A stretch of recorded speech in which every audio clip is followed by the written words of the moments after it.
Sikiliza Mtemi. Sawa kabisa. Kwa sasa hakuna kitakachofanyika katika kijiji hiki. Kwa nini? Kwa nini? Mpaka hazina ipatikane. Cha kufanya wewe rudi tu nyumbani ukapumzike. Haya, nimekuelewa.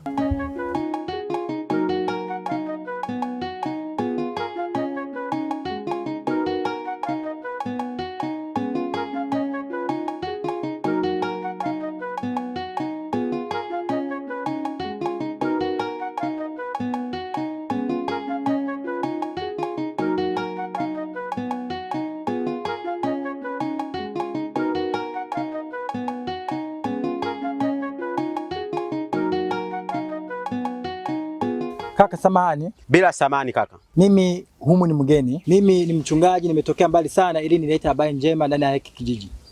Lakini sasa nilipofika hapa sijajua nianzie wapi. Nilikuwa naomba kama hutojali unionyeshe kwa kiongozi yoyote yule ili nijue nianzie wapi au niishie wapi. Kaka usijali, unakoelekea wewe ndio unakoelekea mimi. Maana imepigwa ngome ya kijiji. Ndio. Kwa hiyo uko tayari unipeleka? Nipo tayari, twende. Nitashukuru. Sawa.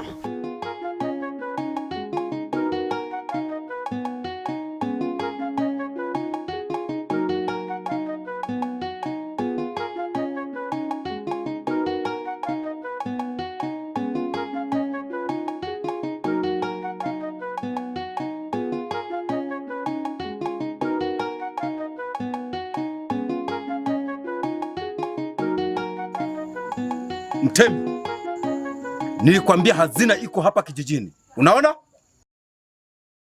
Muda wote tunasumbuka. Kumbe na hazina.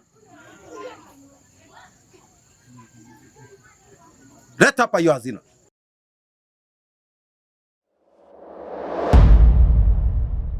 Nipeni hazina yangu.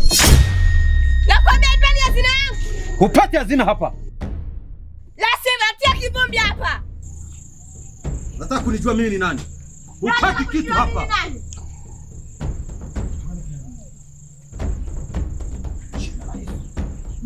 Hivyo kila ngome katika jina la Yesu ninateketeza kila ngome za mazimu katika jina la Yesu, iwe mizimu, iwe majini, iwe mapepo na haribu, nateketeza. Huna mamlaka katika jina la Yesu, ninaharibu. Toka kwa jina la Yesu. Ninaamuru kila ngome ya mizimu, ninateketeza na sabaratisha, maana huna mamlaka juu ya nguvu za Mungu. Mimi ninateketeza kupitia mamlaka niliyopewa ya damu ya Yesu Kristo. Ninaharibu na kusabaratisha katika jina la Yesu.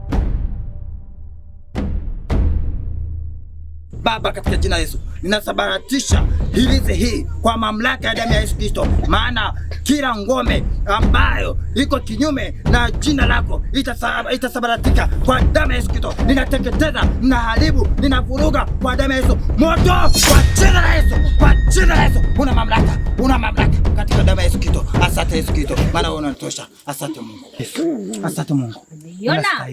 Unaweza kitu hiki. Unatosha kwa maana wewe ni mwaminifu. Na Mungu yupo. Labda tutapona na haya majanga yaliyotukumba hiki kijiji. Mimi nimefurahi chifu. Mume wangu.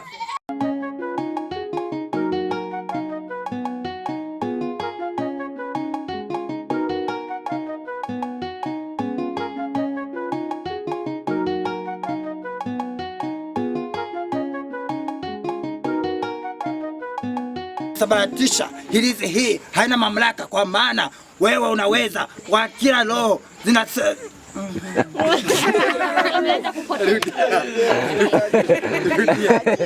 Action.